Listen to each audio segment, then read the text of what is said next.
کہتے ہیں کہ پہلے وقتوں میں ایک عرابی نے اپنی بیوی کو طلاق دے دی۔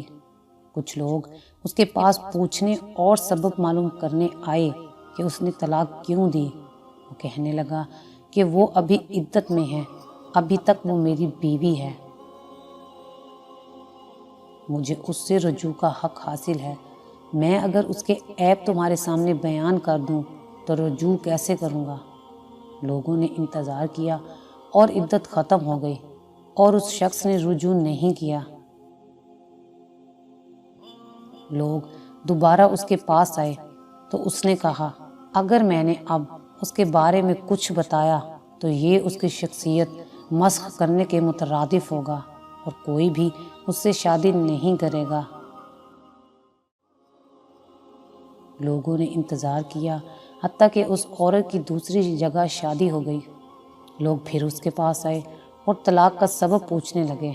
اس اعرابی نے کہا، اب چونکہ وہ کسی اور کی عزت ہے اور مروت کا تقاضا یہ ہے کہ میں پرائی اور اجنبی عورت کے بارے میں اپنی زبان بند رکھوں۔ اگر آپ کو ہماری یہ ویڈیو اچھی لگی ہو تو اسے لائک کریں، شیئر کریں اور مزید اچھی ویڈیوز دیکھنے کے لیے ہمارا چینل سبسکرائب کریں۔